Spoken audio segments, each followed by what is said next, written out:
to make comments, to ask questions, to disagree, to throw out Bible passages, verses.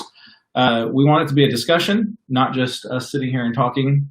Although I don't mind sitting here and getting to talk to you because you're so pretty.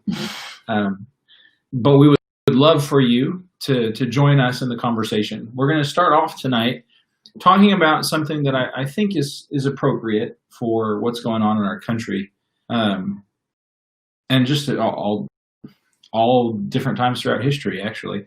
We're going to start talking about being obedient to the government and the biblical view of that. What does God expect of us as far as our obedience to the government? And then we're going to get even past the theory, I hope, and talk about some practical things. What does God expect practically about my obedience, with my obedience to the government?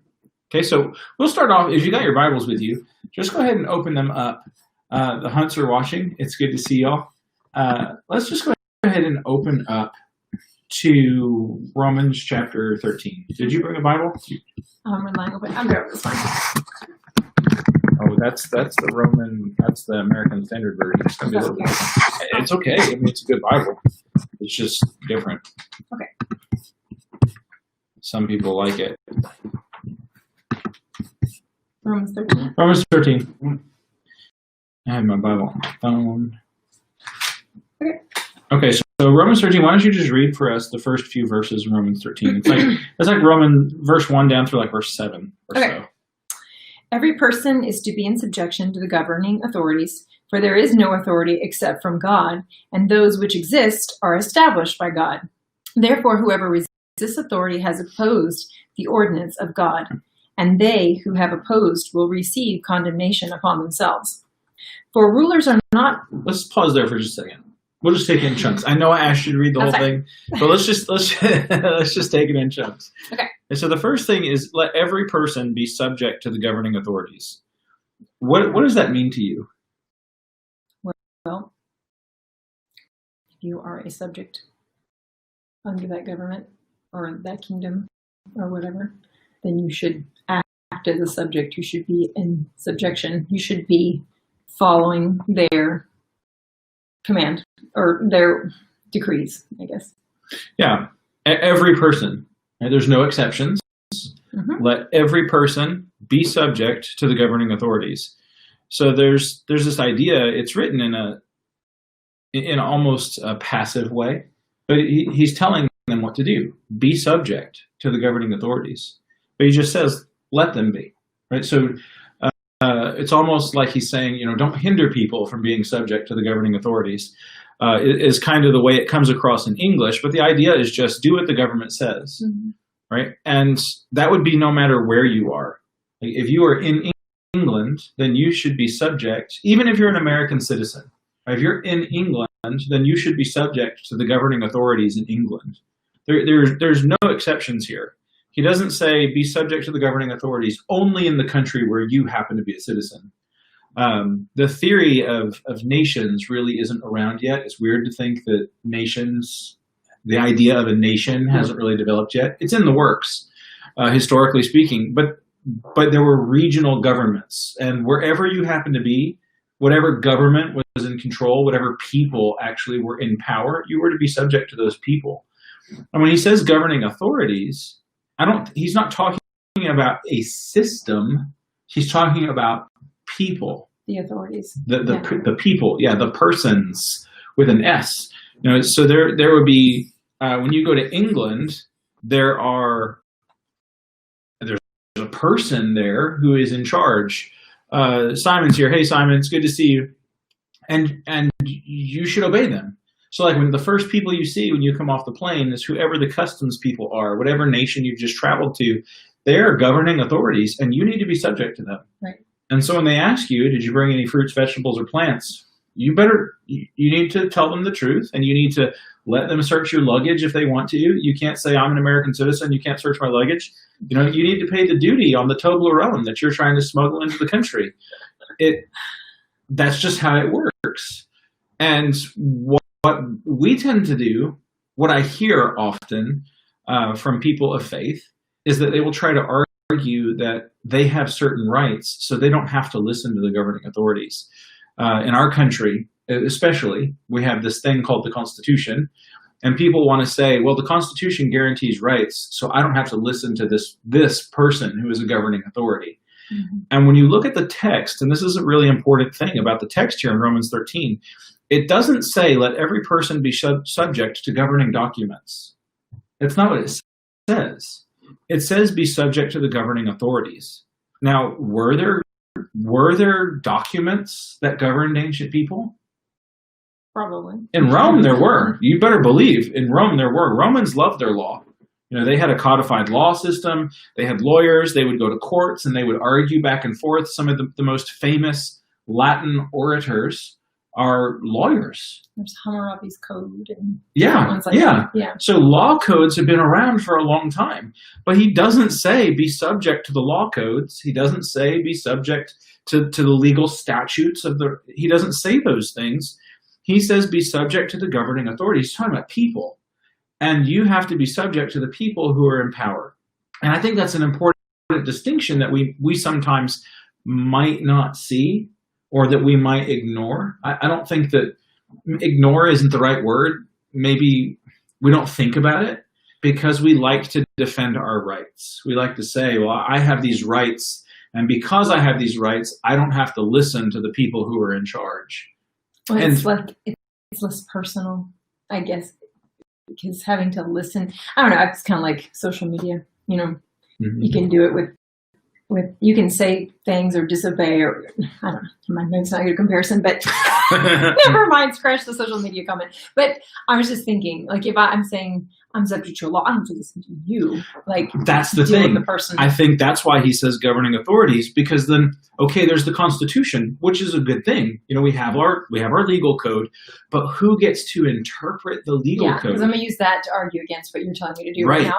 Right. Now, our country is fairly unique in the history of the world in that you are given the right to protest, you're given the right to voice opposition, and most governing authorities will allow you to do that because they'll get in trouble if they don't, according to our system of rules.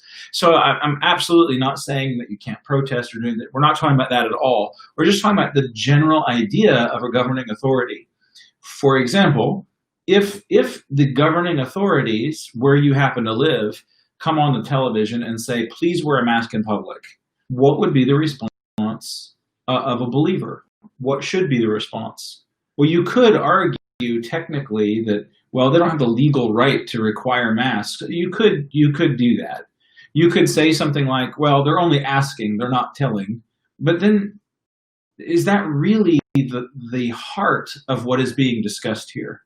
Is that really what Paul is saying? Is Paul looking for loopholes so that you don't have to be, a model citizen? And when you look, especially through Romans chapter 12 and Romans chapter 13, the idea in these passages is to do whatever is honorable in the sight of all people. Mm-hmm. You're not supposed to be a rabble rouser. You're not supposed to be somebody who is causing trouble. You don't want to be known as a troublemaker. You want to be somebody who the governing authorities, they have nothing bad to say about you. Yeah. And you see that, I think, with Christians who get arrested throughout history, and they should not have anything bad to say about you. Yeah. When they arrest you, they should be like, well, the only thing that we can say bad about this person is that they're a Christian. Yeah. And many believers throughout history, people aren't perfect, but many believers throughout history, especially the first century, first, second, third, fourth century, first, second, third century, as people are being arrested and being put on trial for being Christians, the only thing that they have against them is that they're a Christian. And that's how it should be. That's kind of the idea here is believers, disciples of Jesus, should be model citizens. We should be the people who seek to obey. Right. Not hanging on to my rights, being difficult because I have the right to be difficult. Right. That's not the idea. That's not what we're seeing captured here. We want to be people who follow the law, or we want to be people who are obedient as long as we can, right? And that's the catch. Simon says, except for when it comes to sharing the gospel. Sorry. I'm sure he's never heard that joke before. All the disciples suffer horribly for going against the law of the land or the Jewish leaders. Yes, that is one of the few times where there will be an exception to this. Paul is not saying disobey God so that you can obey the government. He's not saying that. And you see that in Acts chapter 4 and Acts chapter 5. Peter will actually pose the question to the Jewish leaders, whether it is right or not to obey you instead of God, you be the judge. And obviously he expects them to say, no, you should obey God. You can see with Daniel is Daniel's three friends, right? Shadrach, Meshach, and Abednego, or Hananiah, Azariah, and Mishael. When they are told to bow down and worship a false god, they refuse. And they say, no, you can kill us, but we're not worshiping that statue. And maybe God will save us, but maybe he won't. But we're not worshiping that statue. And so the king is infuriated, and he throws them into a furnace, and God does protect them. But what if God didn't? What if they got thrown into the furnace and they were burned up and they died? Does that change what they should have done? No. And so when we read that story, we tend to think, oh, well, if I do the right thing, if I stand up and obey God and I don't obey the government, where there really is, a genuine conflict, like that government, that king, right? It's not a government, it's the king demanding that they worship this false god. They said no. I would fully expect to be thrown into the furnace and die. Maybe God will deliver me, but maybe not. It doesn't matter. My job is to obey God. And so that you see that again with Peter and the disciples. They're brought before the Sanhedrin. And the Sanhedrin says, stop talking about Jesus. And they say, no. And so the Sanhedrin beats them with rods. And they leave rejoicing because they were counted worthy to suffer for the name of Jesus. They didn't get protected. They were punished for breaking the law. And so there are a very few times where we can, where there is a genuine impasse, where I absolutely cannot obey the government. Right. John Blackburn said, I think I can show comments on here. Yeah, I can do that. John said if they died, they would inspire survivors to be courageous. That's exactly right. If I stand up and say, I'm not going to do this, and the king says, I'll kill you if you don't, and I'll say, fine, kill me. Yeah. And then they do, that's fine. And you see that exact thing that John mentioned. You see that in the 1st, 2nd, 3rd century. There are many people who are converted because of the way that Christians died. Yeah. And we don't necessarily think of my suffering as being a tool for spreading the gospel, but they absolutely saw that. In fact, one of the early Christians says that the blood of the martyrs is the seed of the church. And he's not trying to say that we don't need to listen to the scriptures. He's not trying to say any of those things. What he meant when he said that was that people encountered the gospel, right? They encountered Jesus. They encountered Christ through the suffering of these Christians. And so it's really important that where there is a genuine impasse, where I have to choose, that we're not afraid to choose Jesus. Right. We're gonna follow God no matter what. And God tells us to obey the rulers. So if we're going to be people who follow God no matter what, then we should be trying to obey the government no matter what. No matter what, right? Unless there is one of those hard impasses where we cannot. Yeah. Which in our country, so far, we still have freedom of religion, so it shouldn't really be a problem. Yeah, John says that, he'll put that up there too. I really like that we can do this now. I noticed that the times that government and God conflict in matters of ideology, or that they conflict in matters of ideology and not necessarily justice. Yeah, I would agree with that, because people, I think, generally know the right thing to do.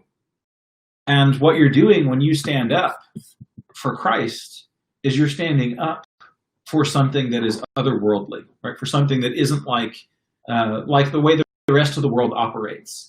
People generally are not willing to die for ideas, right?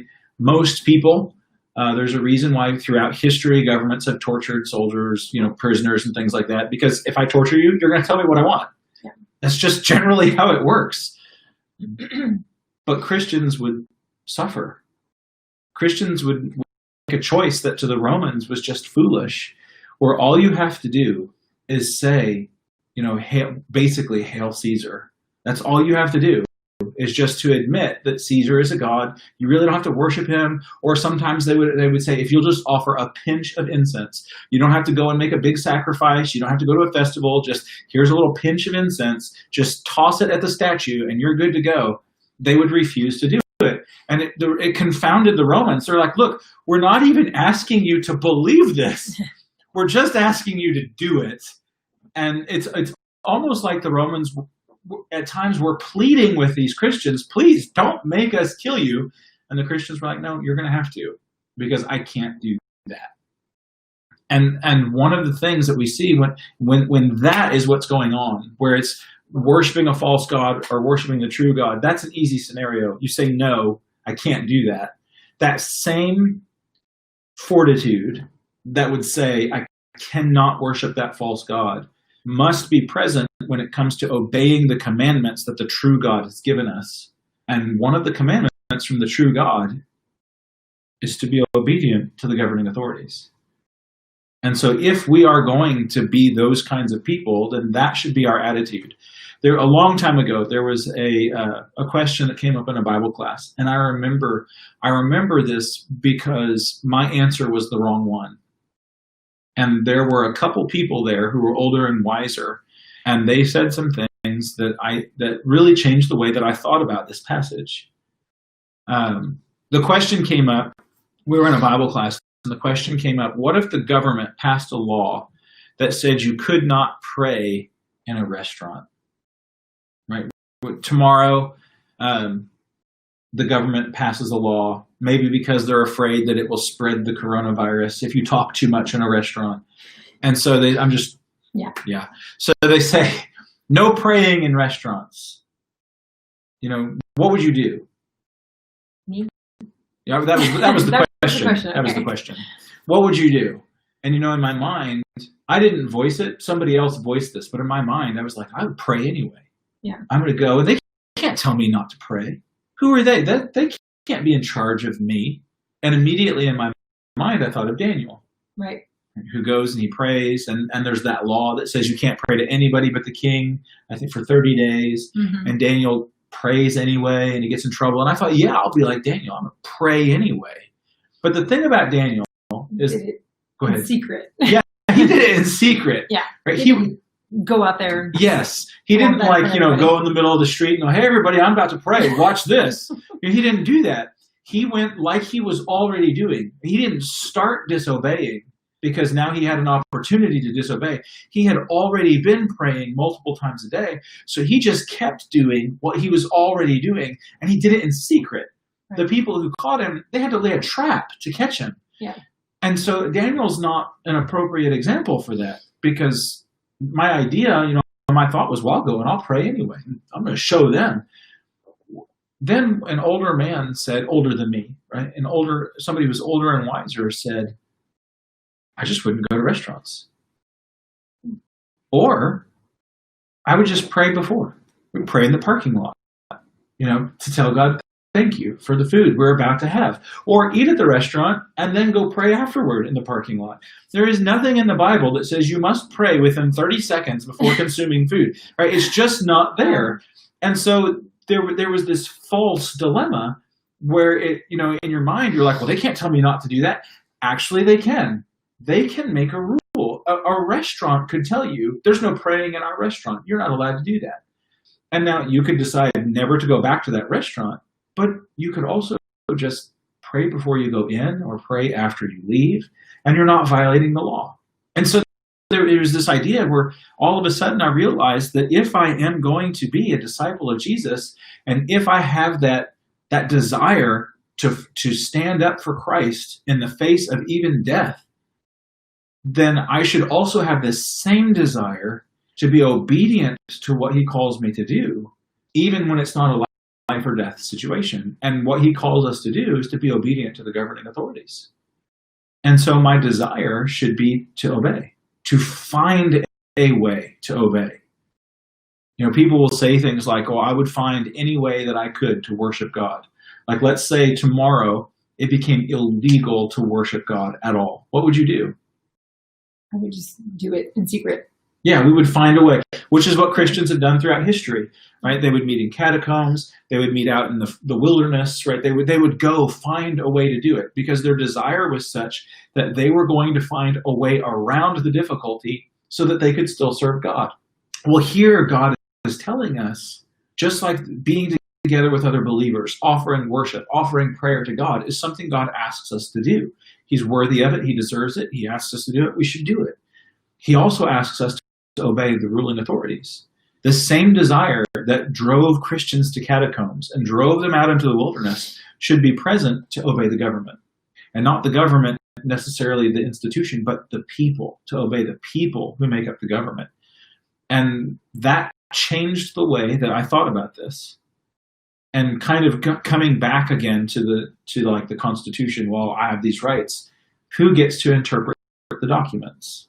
Who gets to interpret the laws? The people ruling. The people ruling, right? And that might change depending on where you are, what culture you're in. When it comes to the Constitution, ultimately, the people who get to interpret that in our country is the Supreme Court, right? They are the interpreters of the Constitution. So I would have to allow that ability, right? I don't get to interpret the Constitution for myself. The governing authorities get to interpret the Constitution. And so I have to listen to the governing authorities based on how they interpret those documents.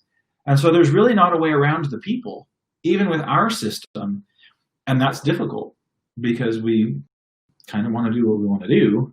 And we'll use things like the Constitution or whatever, the Magna Carta, I don't know, wherever you happen to be. That's like 800 years ago. We'll use whatever we can to get our way. And the same thing sometimes happens with the Bible.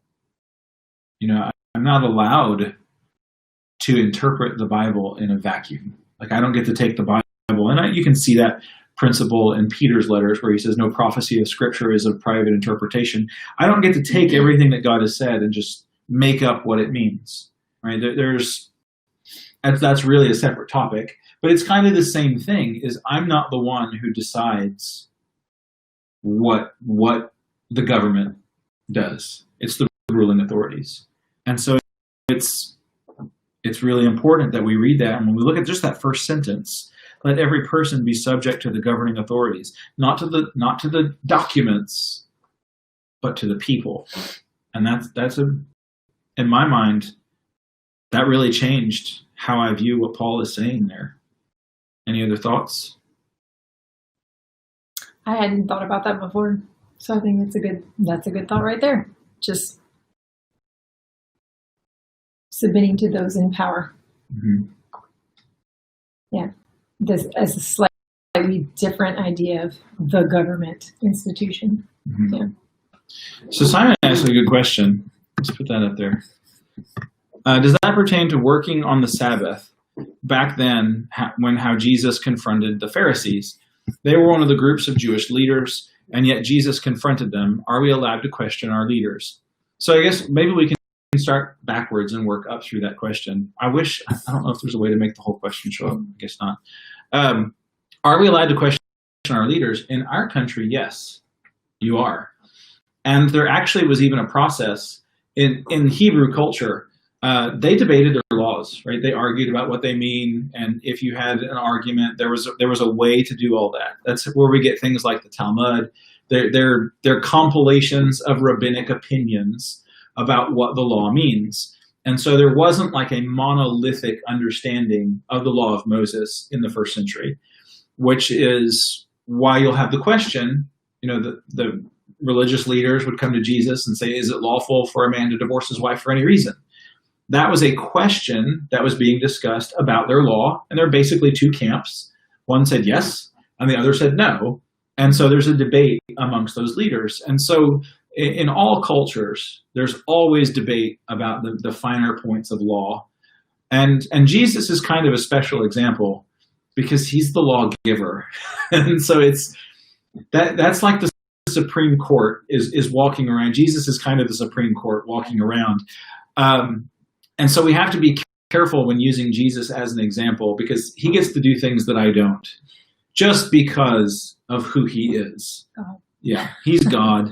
He knows things that I don't. But I get the question. I get where Simon is coming from, because you see Jesus doing things that they thought were wrong, in particular with the healings on the Sabbath. And the thing about that is that Jesus didn't do that without explanation. So you have the lawgiver present, and he's explaining to these people, hey, this is what the law really means. And one of my favorites is where Jesus heals somebody and they want to get angry. And he's like, look, if you had a donkey and it fell into a ditch, if you had an ox and it fell into a ditch, would you get it out on the Sabbath? If your son fell into a well, would you get him out on the Sabbath? Or would you say, sorry, kid, see you tomorrow, right? So he explained things, and he desperately wanted those people to understand God's wisdom. And so even with Christ, the thing that I think we can see there is this desire for people to know God and to live according to God's will for them. Mm-hmm. And so that maybe is what we can learn from those situations with Jesus, is that in my life, I want to live, behave, act, speak in such a way that people see God's character and God's wisdom. And if I'm constantly shoving my rights in people's face, refusing to do things because I have my right, you can work against what Jesus was trying to do, which is to show people God's love, his mercy, to show people God's righteousness, God's justice, these great things that set God apart from the rest of creation. Jesus wanted people to know those things. And even in those instances where he's butting heads with the Pharisees, you see this love and mercy of trying to explain. Please listen. And he did a good job explaining the law. I think it's important to remember that we're really not citizens of this country, or we shouldn't be primarily. We should be citizens of God's kingdom. And so if we get a little run over in this country with our rights, that's okay. Because this isn't the world that we're living for. We're living for God's kingdom. So, okay, they run over our rights a little bit. We didn't like that. They went a little too far. And, when it comes to what we're allowed to do, to say something against that, if we want to peacefully protest, or if we want to vote someone else in, things that you can do that are submissive and are not against what we're allowed to do. And you can do it peacefully. Mm-hmm. Fine. But if that doesn't change things, well, that's okay. We're not staying here forever. It's okay. But to come back to the mask example, yeah. If your governor or mayor or whoever asks you to wear a mask, then you should. And if you don't like it, next election, vote for somebody else. Yeah. That's how our country works. Not everybody has that kind of government. And that's one of the things really that's amazing about Romans 13, is Paul is writing to the Christians in Rome, and the Roman government is not really friendly to Christianity. At first, they don't really care about Christians because they kind of see them as Hebrews. It's a Hebrew thing.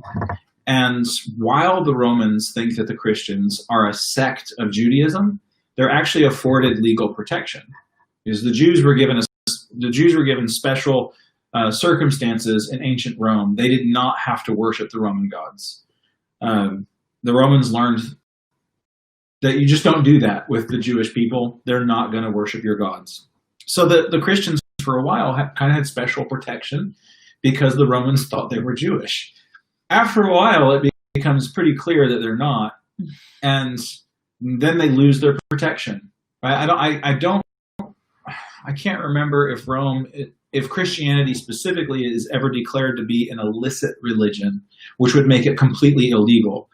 I think the difficulty that they had with Christians is they wouldn't worship the Roman gods, which is a crime against the state, which is why they would kill you, because it carried a capital punishment if you wouldn't worship the Roman gods, because you were going to detrimentally harm the Roman state.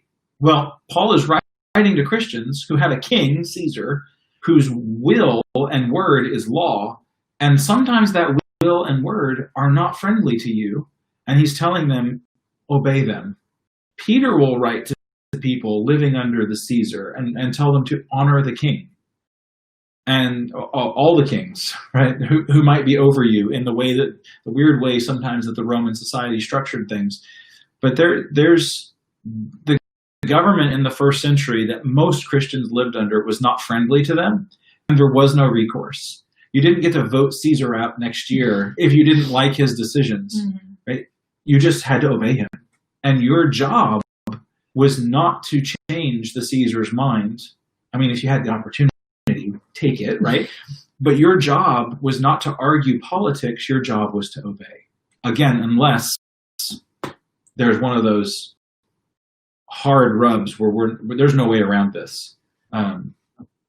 But I don't think that happened too terribly often, actually. And so to come back to the mask thing, well, I guess we talked about that. Yeah. If I don't like how somebody is leading in our country, I can vote for somebody else next time. But while they are the leader, I should be submissive to them. And that's just not popular. That's in our country. And generally speaking, that submission to a ruler is not something that you see. We are not respectful as a culture of the rulers in our country, and we don't like to do what they tell us because I can do whatever I want.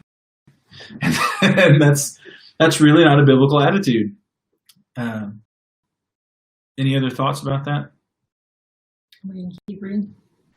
Yeah, that was like verse 1. Those are 2 verses. Okay. Yeah, go ahead. Okay. For rulers are not a cause of fear for good behavior, but for evil. Do you want to have no fear of authority? Do what is good, and you will have praise from the same. For it is a minister of God to you for good. But if you do what is evil, be afraid. For it does not bear the sword for nothing. For it is a minister of God, an avenger who brings wrath on the one who practices evil.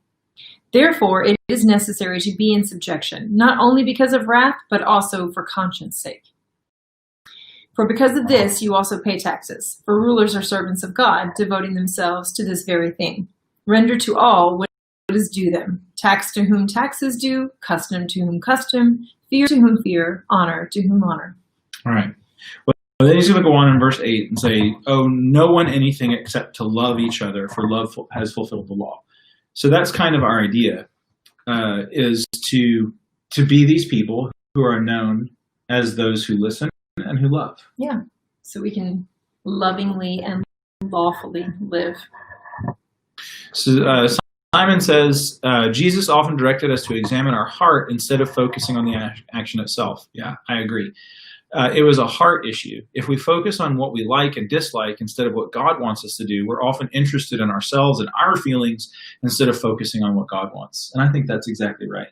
There are things going on with governments that we don't know, right? God throughout history is raising up and tearing down rulers, nations, what we would call nations, all of those things.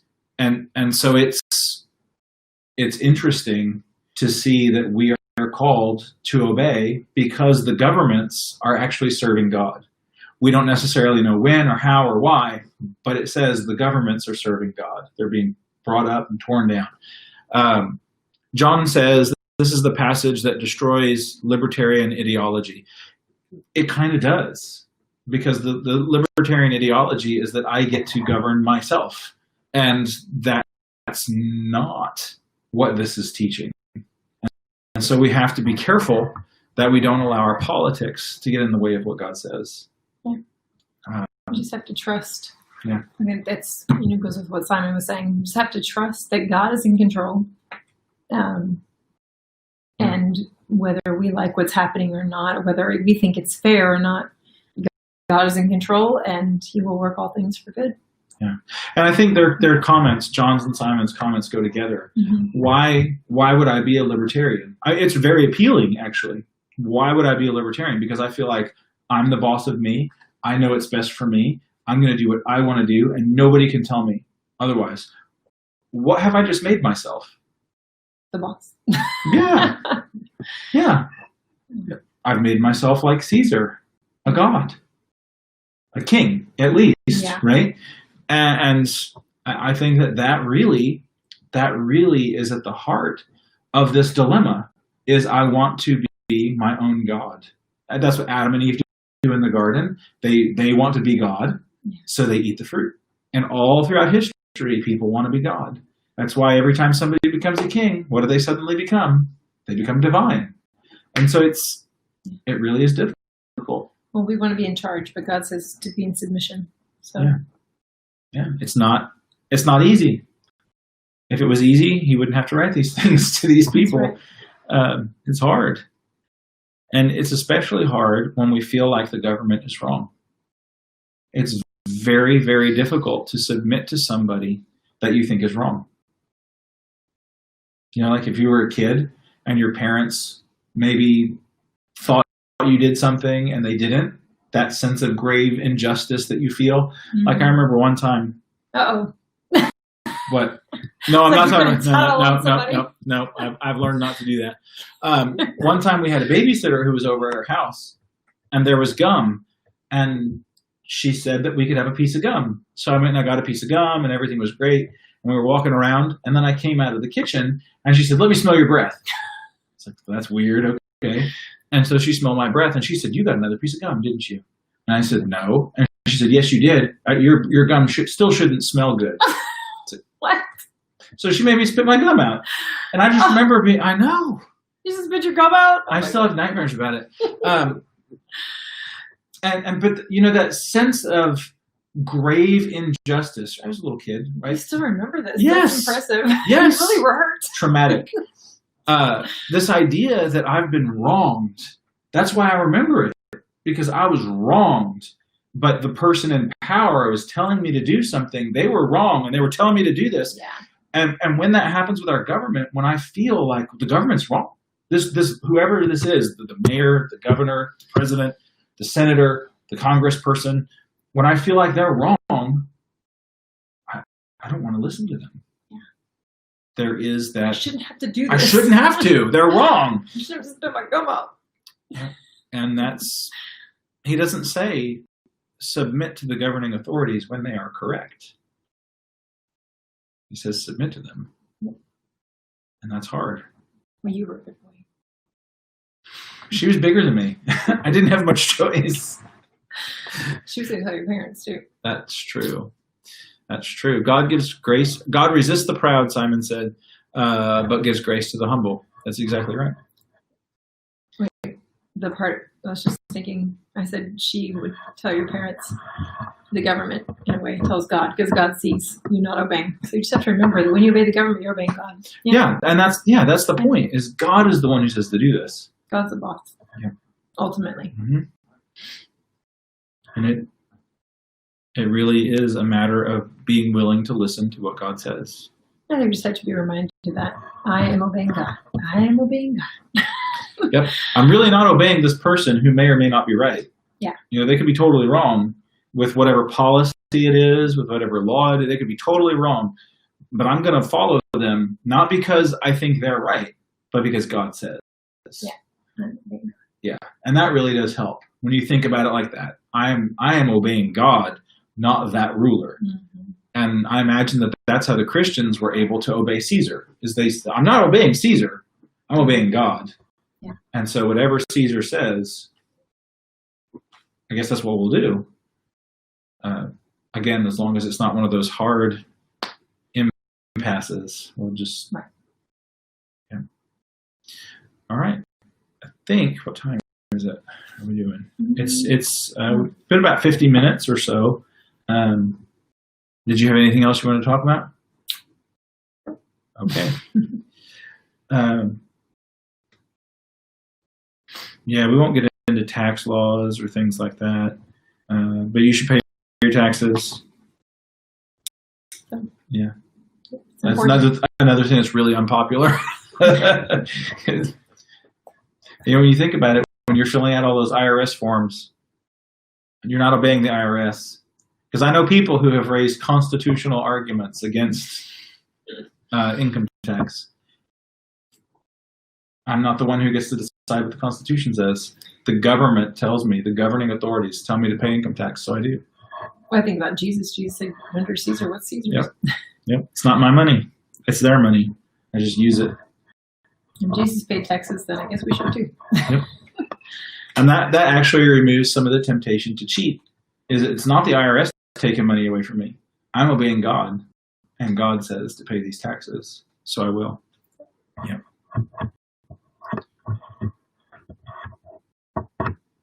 See, Kenny says, I don't think Romans 13 is talking about only obeying men and not actual written laws, though. I think it's both.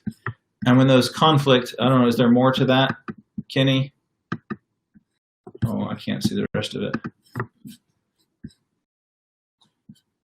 Yeah, the people to whom he's writing have a legal code. I think we brought that up already. They had written laws, but it becomes a question of interpretation. And so he's not saying, I don't think he's saying that you have no legal rights whatsoever, because you see Paul exercise his rights as a Roman citizen. Right. He killed with Caesar. Yeah. But he allowed himself to be beaten. In Philippi, he's thrown into jail and he's beaten and he's in the prison, and it's not until the rulers come. So I mean, it's difficult to do sometimes, but there is this line that we walk, and we're going to make mistakes all over the place, but we try to be people who love and who obey. Simon said, what is one way as a church do you think that there should be a guideline between listening and not listening to the government? That's hard to come up with a guideline other than always try to obey. And so any time that the government called upon me to do something that was directly antithetical to my life as a disciple of Jesus, then I would have to say I can't do that. But we should try to find a way. We should try to find a way to obey. If we can. And so I think that would be my general rule, is that your tendency is toward obedience. And if there is some kind of question, you try to obey. And like when they told Paul, you can't preach anymore in the street. Well, okay, Paul won't preach in the street anymore. He'll go house to house or, whatever. Yeah. He'll find some other way. But they didn't say that. They said, you can't preach anymore, period. And he's like, well, I can't do that. Sorry, I'm going to have to obey God. I actually do have to preach. So I guess if they had just limited him, then he probably could have worked around that. He would have tried to been lawfully obedient to what they were telling him. But they said he couldn't preach, and God said he had to. So there's the impasse part. Yeah.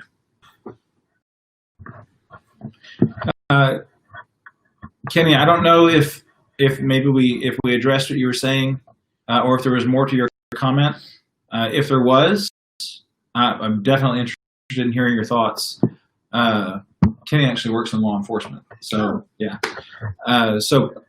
Feel free, if there's something that I missed, feel free to leave that in a comment, because you have a voice that I think we should listen to. But other than that, we'll go ahead and we'll finish for tonight, and we'll be back next week. As always, if you've got questions, please send them in, and we'll try and discuss those next week. God bless you guys. Thank you for being here and for being part of our study. It's better when you're here. It's better when you're here, too. Oh, thanks.